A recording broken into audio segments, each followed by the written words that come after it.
Well, welcome again. Thank you for joining us for the second half of our Profit First for Cabinet Makers webinar. Gregory Paolini is here again today with us, and he will be responding to the questions that have been asked in the forums and during last week's webinar. Now, if you have any other questions during today's session, go ahead and answer them at any time, either using the chat function or the Q&A, whatever's easiest for you. And if you'd prefer to raise your hand and speak out loud, I'll go ahead and unmute you and allow you to speak to everyone. And you're welcome to not only ask questions, but also share your stories if you've implemented Profit First or just have questions or concerns and comments about what we're talking about. So that being said, Gregory, I'm going to turn on my video here. If you can turn yours on too, then people can see us. And then also unmute yourself if you're available to do that. There he is. Okay. So let's get started. Welcome again, Greg. Thank you for taking the time to share more about your experience with Profit First. I'm going to unmute. Okay. So first question that was asked is how is putting money aside in another bank account different from just paying yourself a given salary? Okay, so thanks for having me back again and giving me an opportunity to answer some of the questions here. So I think it's there's a twofold answer here. First of all, we'll have to make a distinction that there's a big difference between salary and profit. So basically anything I do in my business, and I'm an owner operator. So the owner part would be like any other company that I'd own stock in. I don't do anything for that company other than I give them money to invest, and on the backside, I get rewards or dividends for doing that. That's essentially what the profit that comes to the business owner should be. It has nothing to do with the amount of work you do in the business. It's a reward for your risk for investment.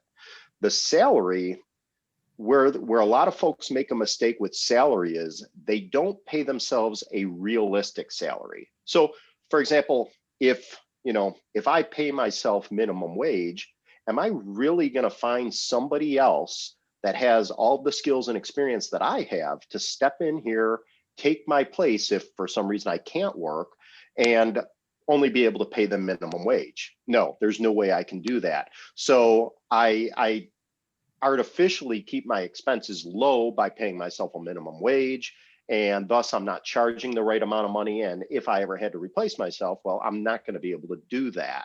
So I think it's really important that one, you pay yourself the salary that you need to be paid as if you worked for any other company, because most business owners, if they were working for somebody else, they would not do what they're doing now for anything less than market rate. So you have to pay that. So getting back to why is putting money aside in another bank account different from just paying yourself the salary? So let's put to bed the salary question for a second. And why is putting that profit in a different account any better?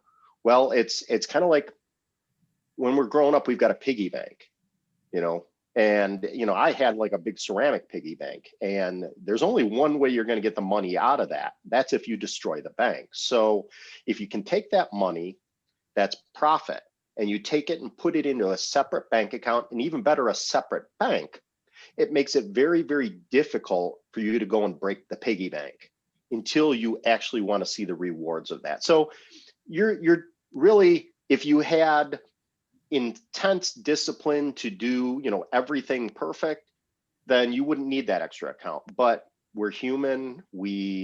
I know when times get tough, we'll look and, well, there's some profit money over there I can dip into and I can keep things afloat, but that's not the real solution. So if we can put that money off to the side, make it difficult to get to, then we're ensuring that it's always going to be there for us. I hope that answers that. Yeah, that makes sense. That first of all, the two things are very different. And what you said about paying yourself a realistic salary is something that is also covered in Sean Benton's pricing session, which I think you touched on too, that you don't price correctly if you don't pay yourself the correct amount. Exactly. That's great. The next question is also similar because it talks about the take-home amount. So if your GAP profit is less than your profit first profit, what is the amount you take home? All right. So if your GAAP profit is less than your profit first profit, what's the amount you take home? So it's a great question, but I want to make sure that your GAAP profit is always going to be more than your profit first profit. It's just kind of the nature of GAAP. The whole reason I got into profit first was I was showing a GAAP profit. My accountant was saying, Greg, you're profitable. It's just I didn't see the cash because there's so many things that we spend money on in a business that are not necessarily fully deductible. And they're still, as far as I'm concerned, it's still an expense. If I'm going out to lunch with an architect trying to get to know him better, her better, and ultimately get some work from them, that's a business expense to me. But as far as the IRS is concerned, it's only half of an expense. So half of that money is technically profit. It's GAAP profit, but it's not real cash profit. And it's definitely not profit first profit. So I think your GAAP profit is always going to be higher than your profit first profit. Now, granted, there's some accrual things that you can do that you can start messing with the books. But if we're in a situation where our company's big enough that we've got our own CFO or CPA on our payroll, 365, 24/7, we probably don't need to be looking at profit first. But if you're a business my size and you actually want to see real cash, then that's where we're implementing profit first. So again, that GAAP profit is always going to be higher than your profit first profit. What's the amount you take home? That's kind of a complicated question because it's where are you getting your sources of income? So are you paying yourself a salary? Are you actually operating or working within your business? So if you're in that situation, you should be getting a salary, and that's part of your take home, right? But that profit, as well as being a business owner, that should be part of your take home as well. So it's not just a real simple answer there, although it's really, that profit combined with what you're paying for salary is what you should be taking home. And ultimately, it's up to you to decide that amount percentage-wise through the profit first system. Each of the books kind of give a different amount that they say are good for healthy businesses, but you get to tailor it. It might be where maybe a 10% net profit is not really what you need. Maybe you're totally satisfied with 3% net profit and investing everything else, or maybe you're splitting that profit with other people. But ultimately, you get to decide what that percentage is going to be, how much you're going to reinvest into your business, which is not profit. That's one thing they make sure that, plowing back in or reinvesting is not profit. Profit is what you're going to put in your pocket, as far as profit first goes. And that combined with your salary, that's ultimately going to be your take home, and it's totally in your control. Well, and I think if I understand correctly, the GAAP profit, if it is less than your profit first profit, you need to adjust your numbers with what you're putting in the profit first accounts. Yeah, I think maybe I'm getting ahead of myself a little bit there. So you can project a lot of this stuff, and you can plan on how much you want to have in profit. But at the end of the tax year, whatever your fiscal year is, wherever it ends, if you take the money that was earmarked or drawn out specifically for profit first, that's legit cash profit. You combine that with the other profit that we're all used to, the one that we never see, but it's an accounting profit, that's technically our GAAP profit. And those combined are always going to exceed just your pure profit first profit. Sure. I think that's what I was trying to say. Okay, that makes sense. Thank you. And again, as a reminder, if any of you have questions related to what we're talking about right now, go ahead and ask them either in the chat or the Q&A. And if you have questions, not even related to what we're talking about, but just something pops in your head about the topic of Profit First, please go ahead and ask that too. They can be questions, comments, whatever you have to share. And again, you can also raise your hand and I can ask the question. You can ask the question to the group. Greg, another one, there was a lot of discussion on the forums about this, about getting a no-fee account under your business name. Can you kind of summarize what was shared there and how you did it? Yeah, so yeah, I have several accounts for our business. We have a well, actually, let me kind of look here. I'm just kind of glancing at my phone. I have my operating expense account. I have my profit hold account. I have my tax hold account. I have my general holding account. I have my vacation account. The vacation account is actually a personal account, but I have it linked in with my online banking, so it's easy for me to transfers with. And yes, they're all free for me. Well, free being I need to maintain a certain balance, and combine between those accounts. But yeah, I mean, that's not an issue. For me, just business wise, the role of a bank is the banks need us more than we need them usually. You know, they need money so that they can lend money to other people. I'm giving my bank raw materials to work with, and then they're going to charge me on top of that. I don't think so. So I'm going to make sure that I get a bank that is going to give me a free account because I'm giving them free materials to work with. I'm giving them money to work with. And that's what they make. They make loans, I make cabinets. And I'm not going to let them charge me for an account when I'm giving them the tool they need in order to make money. So they can make money on their loans. No, that makes sense. And like you said, if you are being charged a fee, go research other banks. Yeah, I mean, you could be extremely happy with your bank. You might love your lender. Literally, I mean, you might be married to your lender. I don't know, but if it's strictly a business relationship, which I mean, we're all in business. This isn't a hobby for us. It should be business relationships. They should be mutually, respected relationships that work for both parties, not just for one. So I would definitely search for a bank that has a free account. Most certainly. And I think the next question, yeah, which you just touched upon, is the different types of accounts you have set up. Could you? Yeah. I mean, you kind of went into this already, but if you could just go into a little more detail about why you Sure. have the different accounts.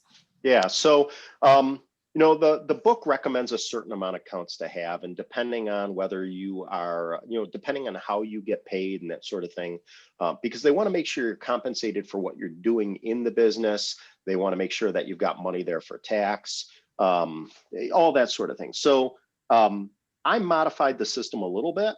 I didn't use all of the accounts that they recommend having. I didn't use an owner's comp account because of the fact that I'm already paying myself through my business, not profit separate. Profit is totally separate. I'm talking about payroll, 941 forms and all that kind of fun stuff that I have to do for every other employee. And at the end of the year, getting the W-2 that states, how much was removed for taxes and that. So that's one thing. So I didn't need the owner's comp account for that. I had a profit account because I was tired of not seeing cash profit. And I opened up a tax account because, again, you get to tax time and there's a check to be written and it's like, okay, where's the money for that check? I have to pull it out of my regular operating expenses. Ouch, it's going to be tight this week. I might need to eat mac and cheese. So no, for me, having that tax account there just made it easy, and making sure that I earmarked money for that account. It lived in there and I left it alone. I also, every quarter for my distributions, I want to pull money out of my profit account. So there's actually two profit accounts. One is real easy for me to pull money out of. One's a little more difficult for me to pull money out of. And that's intentional, because when I pull that out of the system and I put it into mine and my wife's well-being, I don't want that ever to make its way back into the business. And I want something more than just my own discipline to do that. So I pull it into that VAC account or vacation account, which I can put money into that, no problem. But to take money out, my wife needs to sign as well. And there's no way that she's going to let me pull money out of there to go back into the business. So it's an accountability partner. And they talk about having accountability partners in that book as well. So the one account that I have that is kind of it's not a profit first account, but it kind of is, because in both books they say you can have as many accounts as you want, but you should always try to have as few as you need. So for me, that's that general holding account. So one of the rules with profit first is you never ever take profit and put it back into the business. Now, I'm going to pause for a second. You can elect to not take profit out of a business, and we've done that here in 2020. All right. I hear a lot of people saying 2020 is great, business is great, booming, we're busy, busy, busy. But in all the trade journals, I hear bankruptcy after bankruptcy after bankruptcy. So I think there's a disconnect there. I know for our business, we're down 23% from the previous year. That's significant. So if I'm training, if I'm out there running and I break my leg, I'm not going to keep running. I'm going to stop. I have to do something different. So when I'm having the most challenging year of our business, and just I think a lot of people are, I'm not going to be pulling profit out of my business so that my wife and I can go on vacations when the business is just broke its leg. No, I need to nurture that business. I need to keep it going. So you don't have to pull profit out. On the flip side, I'm not putting any profit back into the business. What already came out is staying out. It has to survive on what's there. So I kind of got off on a tangent there for a minute, but I want to make sure that we know that the profit first system is there to help us, not to hinder us. It should make your life a little uncomfortable, just like when I go out and run or I ride my bike, I get winded. It's tough, but it's there to strengthen me in the big picture. So kind of getting back to that general holding account, right? Where did that come into play for me? So one of the rules is with profit first, you never reduce that profit percentage. So if I started at 1% and I bump up to 2, I never ever go back to 1. And when I go from 2 to 3, I never go back to 2. So let's say I'm doing this for a few quarters and everything's looking good, but I'm a little nervous about making the jump from 3 to 4. What I might do is I'm just going to tiptoe into the water and I'm going to cheat a little bit. So instead of me taking my profit account and changing it from 3% per deposit to 4% per deposit, maybe what I'll do is I'll keep it at 3 and I'll take 1%, put that into my general holding, and I'll see if I can do that for 2, 3, 4 quarters. That's consistent, that's sustainable. And now what I'll do is in a future quarter, I'll go ahead and I'll reduce my general holding and I'll pop that into my profit. And I'll start that game again with my general holding. I think I mentioned in the previous session too that, hey, if you were thinking about a piece of equipment and it's like, oh, I love that CNC, but that's $2,000 a month. Can I swing that? Can I do it? Start trying that with your general holding account. Create a general holding account, or maybe you call it machine wish list, and see how much does it take. I mean, if you're doing $1 million a year in sales, and what is 2,000 a month, figure out that percentage and start earmarking that out of every deposit and see, can you sustain it? And when you see that you've gone several quarters and you're sustaining it, no problem, that should give you the confidence to pull the trigger on that piece of equipment or hire that extra employee that you've been on the fence about. Can I really afford them? Well, you've been putting that money aside, that you can, and you're not risking having to go back and reduce your profit, because you never want to screw around with your profit. I mean, if you're taking 3%, take 3. If you're taking 4, take 4. Never go backwards there. And definitely never mess around with your taxes. All right. So that's kind of why I have my general holding. And those are the only accounts that I have. I don't have a separate offsite tax account because I am disciplined enough to know that that tax money is tax money. And if I touch it, I'm going to really kind of cause myself some problems later on. So, but in the book, they recommend having a separate one offsite so that it's even lower temptation or lower risk of touching that. But the system, you can adjust it however you want. And I think some of the CMA members even have accounts that they use for profit sharing within their own company so that they can put a little bit money in there, disperse it, use it as bonuses and rewards for their own employees. So you can do whatever you want with it, and that's great. Mm-hmm. I like the idea of that general holding account as a trial run. Yeah, I'm not risky. I Well, don't like to risk at all. That's a really, really good idea to set it up that way. That was all the questions I had from what was presented before. Now, again, if you have anything else, go ahead and post it here, raise your hand, whatever you want. And I do know that Matt is on the call and he does that profit sharing. And I don't know if he does it like you discussed. So Matt, do you mind if I call on you? I'm going to allow you to talk. See if he responds. Last time I did this, he had just stepped away. Let me see. I think I need to change the controls here.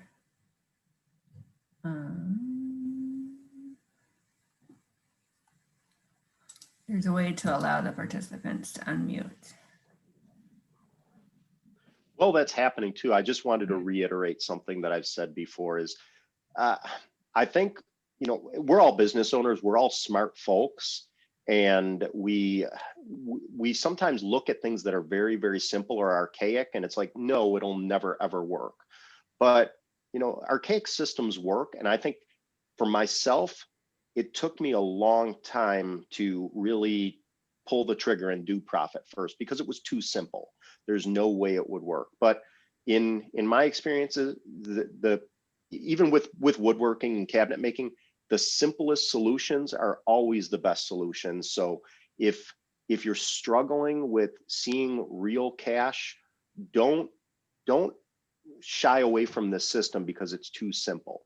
It really does work. And I think I said in the previous seminar, my regret was not jumping on this sooner. So for what it's worth. There is a question that's been posted about making your tax estimates, or how does that bucket work? Yep. So yeah, go ahead. Yeah, so I mean, usually people that are getting into this are, they've been established for a little while. I mean, you could do profit first for a startup, no problem. But, usually you have an idea of how much money you are, how much money that you're paying in taxes now.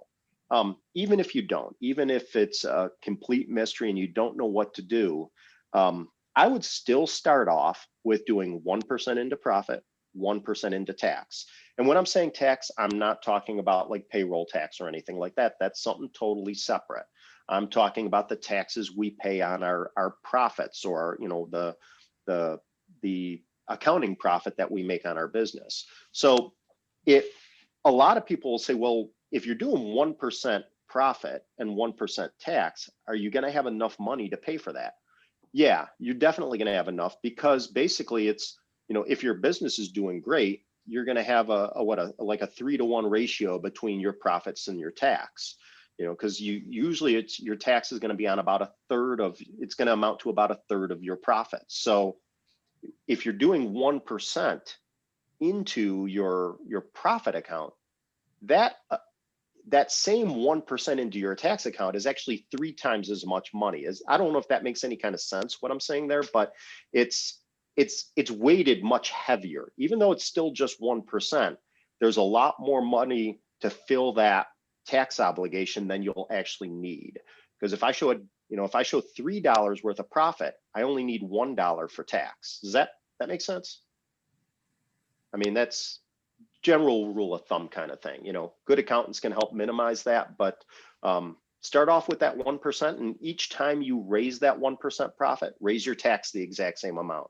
And you'll get to a point where it's really, really comfortable. And in the books, they give guidelines too. But hey, if you've been operating for a few years and you realize that each year you have a $20,000 tax obligation, go ahead and figure out what that percentage is into your annual income, your sales, your revenue, and you'll know how much money you have to have off on the side there. And it's just basic budgeting from that point.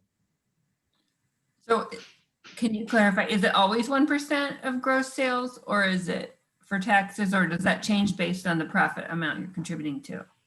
No, I mean, the amounts that we pull and we put into separate accounts, that's always a set percentage based off of your sales amount. And it doesn't matter whether you want to call it sales, income, gross revenue, or even price. I mean, every dollar that comes in, a penny's going to go into profit, a penny's going to go into tax. And then as you change those percentages quarterly, as you adjust them quarterly, maybe it becomes 2 cents out of every dollar goes into profit, 2 cents out of every dollar goes into tax, right? That's going to leave you with a tax bundle or a bucket of money that's big enough to satisfy the taxes that are going to be placed on that money that's in your profit account. Okay, thank you. That does help clarify it. And also, I think the good suggestion would be to contact your CPA. Oh yeah, absolutely. This Profit First is not a replacement for your CPA at all. You still need your CPA. The IRS still wants to see tax returns based on GAAP, the regular accounting principles. You have to do that. But Profit First is a cash management system. It's a way to ensure that you have cash to operate your business and cash to reward yourself for risking everything to have your business. So that's more of what Profit First is. But yeah, you definitely need your accountant, and you should definitely run this stuff by your accountant. For sure, for sure. Any other questions? And Matt, Craig, if you are available now and you want to talk now, you can unmute yourself about your profit sharing. Go ahead. Ours isn't really formalized, and I would probably recommend against that as a small business. Otherwise, you can kind of get yourself in trouble if you have an off year. But, and it's you share in the loss, you share in the reward, I guess. We've had some years where we haven't done as well as others, and it's hard, but everybody knows it. But basically what we do is we create a pool of a percentage of our profit, for basic numbers. Say you take 10, 20, 30% of your net profit at the end of the year, and we pay that back to our employees in a dividend. And that's just basically like getting another paycheck or 2 or 3 a year. The way we do that we found is the most fair is to take that total amount of money, say it's $10,000 for easy numbers, divide that by the number of hours that person worked, and that's the percentage that they get. I guess not the hours they worked, but the money they made throughout the year. So if you have a guy who's newer to the industry and not making as much money, the idea is it incentivizes them to put in the extra hours. They can literally double the bonus by putting in some extra time and be on par with somebody who maybe is at a higher salary but never works any overtime. So it's a good way to reward people for kind of the merit base of what they do. If they put the time in and they make money, they're going to get a bigger bonus. If you take days off regularly without vacation time and whatnot, it doesn't punish you, but it doesn't reward you as much. Does that make sense? Makes sense to me. Thank you, Matt. Okay. Yeah, it's just keep it and I real do simple. think, yeah, that profit sharing is a whole different webinar that we'd like to do in 2021 too, because it's a good thing. And I don't think a lot of our members are actually doing it yet. And it's something that really does help with employee retention and morale. Was there anything else, Greg, that you touched upon last week that the more you reviewed it, you thought, you know what, I should have elaborated on this or explained it a little differently? Yeah, I'm sure that there is, and just kind of thinking real quick on what Matt was just talking about with the, I'm just gonna kind of bump into that for just a second.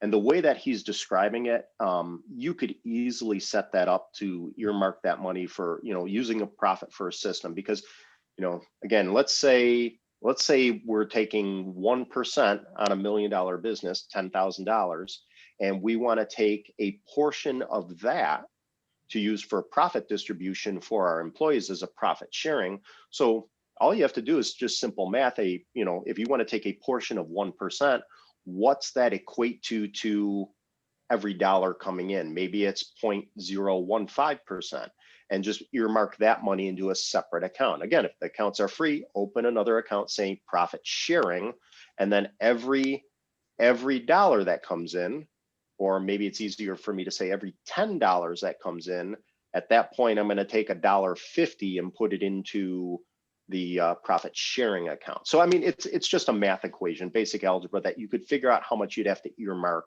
in order to do exactly what Matt's talking about there. So, but yeah, that's a great thing. It's a great reward. And it definitely helps with retention, and something that we're looking at doing more as well. As far as things that I'd love to add, the books, I think the one thing I kind of glossed over real quick, I said, definitely go out and read Mike Michalowicz's Profit First.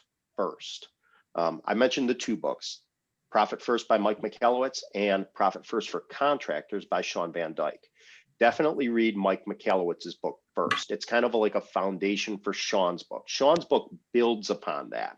And again, the reason I like Shawn's version of it is just because of the nature of what we do, the fact that we're doing different things all the time. I mean, a cabinet isn't just a cabinet.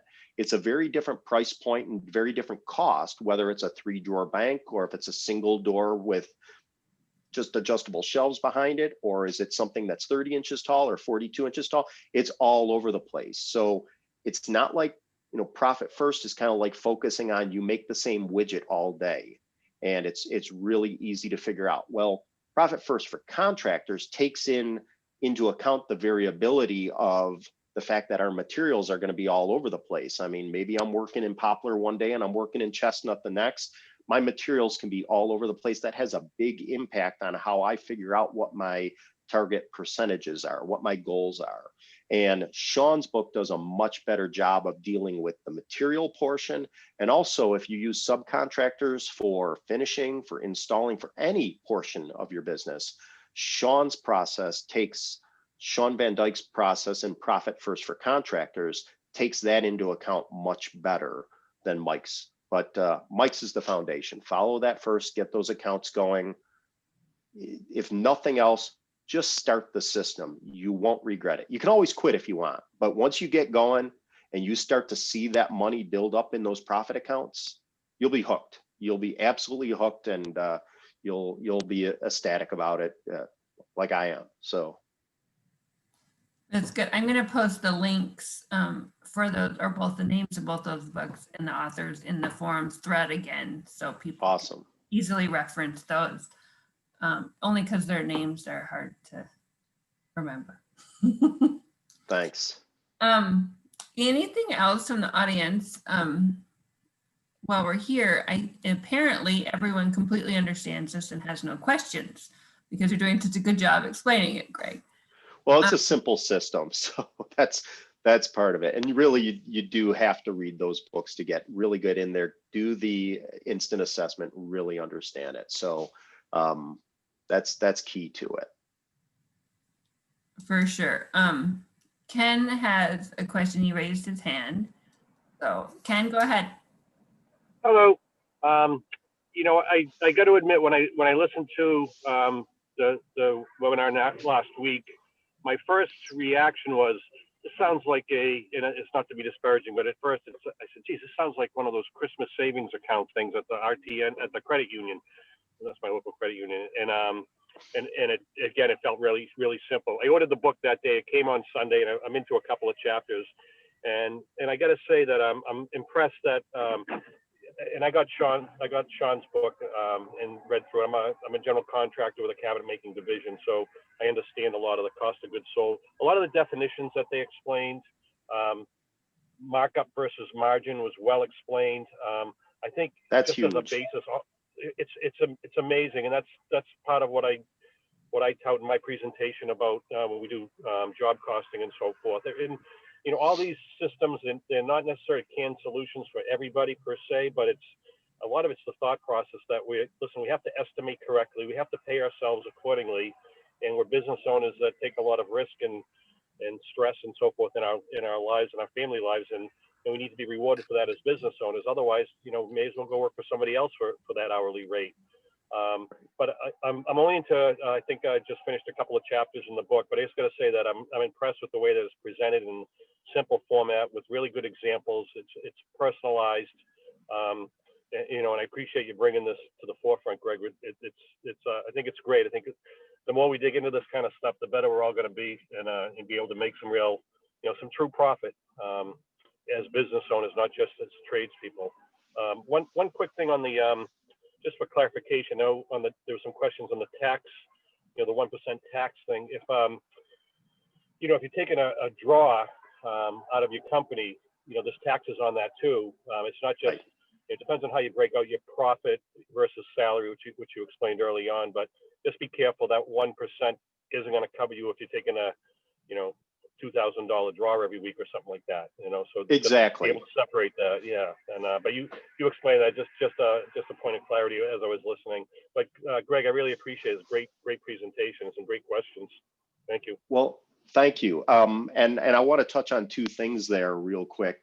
So one, I think you're echoing one of the sentiments that I had initially with Profit First, because you said when you're hearing the webinar, you're like, it sounds like one of those Christmas saving accounts. This is it's bunk. It won't work. It's too simple. That's exactly how I looked at it. That's how a lot of people look at it. It's really, really simple. And it kind of is as archaic as a Christmas saving account, but it builds up and it works.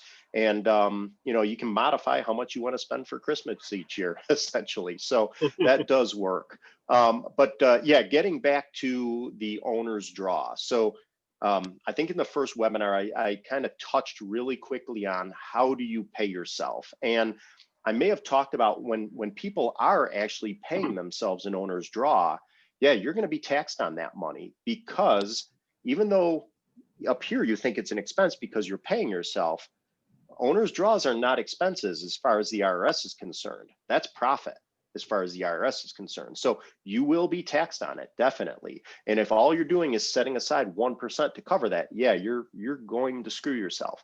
But this is why it's super important that you do the instant assessments in those books, because in both cases, in both books, if you are taking an owner's draw, they have a way to set that aside and factor that into how much you should be charging and how much you should be setting aside for taxes.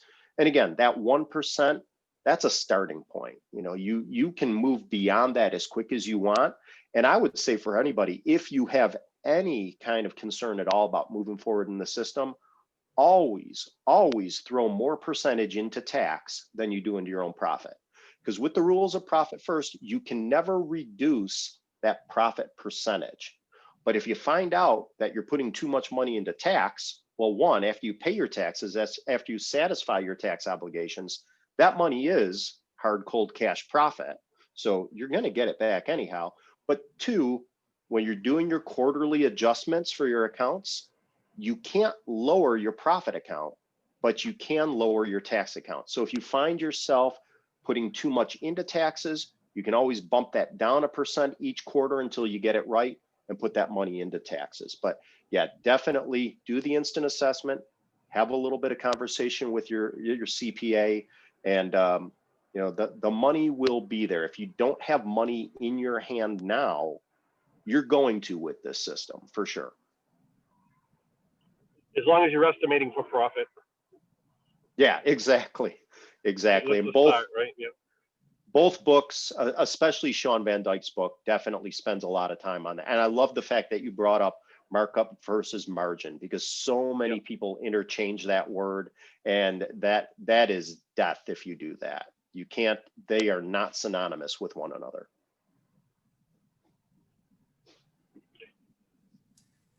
Thank you, Ken.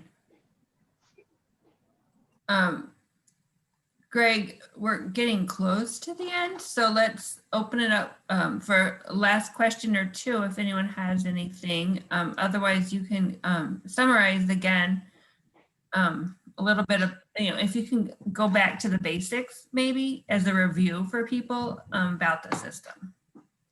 Yeah, I mean, that's the basics of it, the fundamentals of it are, it's the old envelope system that your grandparents used. They knew they had money coming in each week. They knew they had to have X amount on the side to pay their rent or pay their mortgage. They had to have X amount to pay their car payment, or depending on your age, their horse payment. I don't know, but you have to have a certain amount that you're earmarking for expenses. And then you have a certain amount that you earmark for fun. Profit First is just saying, hey, before we spend all the money on those expenses, let's earmark a little bit of it per profit first. And then with whatever's left over, that's how you can deal with your expenses. And it really forces you to be more conscious of those expenses. All of a sudden, expenses that you have that, oh, it's no problem, we got the money for it. Well, when you're actually earmarking profit and pulling it out of your system, you're putting it in that piggy bank, you don't have as much money for some of these expenses that you may not necessarily need anyhow. So it forces you onto a diet on your expenses, and it helps you that way. And when you see that profit account grow, and the things that you're able to do with that money, that just reinforces the system. It's like any other kind of diet or workout. When you start to feel healthy, it's just a chain reaction. You just start feeling healthier and healthier and healthier. I turned 49, and I'm in the I was in the worst shape of my life, and I vowed that when I hit 50, I won't be in the best shape of my life. That's when I was in the Marine Corps, but I will, when I turn 50, I'm going to be in great shape, and I've got a goal in mind, and each day I hit that. And when I first started trying to do that, I hated it, and I hated working out. Now I can't wait to work out. I'm looking forward to working out tonight when I get home. And the same thing's going to happen with Profit First. It's going to be a struggle at first. It's going to be uncomfortable at first. The system is designed to make it uncomfortable. We're pulling the profit out. We're pulling the fun stuff out, forcing you to go on to a diet on your expenses. And when you start to get the hang of that and start to see how much fun it is to have that profit and the things you can do with it, then it's just it's gonna make you want to trim those expenses more, or at least be more aware of how you're spending that money to see, is it an expense I really need or I really want? So that's it in a nutshell. And it's a simple system, just like Ken just said. It's too simple. It's just that Christmas savings account essentially, but it's more than that, and it really does work. Don't let its archaic nature fool you. Well, there's a reason it's been around so long. Well, I'm going to go ahead and close this up here, let you all get on with your day. Now, if you have any further questions, I will again share the email link with the email with the link to the forums to continue this discussion. It doesn't have to end now. And also, if you have Greg's email address will be copied on the email. So if you would like to follow up with him personally, if there's questions you didn't want to ask publicly. So thanks, I'd be happy to. Again, yes, for joining us today. And thank you everyone on the call today for joining us. This is our last webinar of 2020, but we will continue this in 2021. So stay tuned as we announce our topics and times and dates coming in the next few weeks. So thank you again for participating today. Thank you.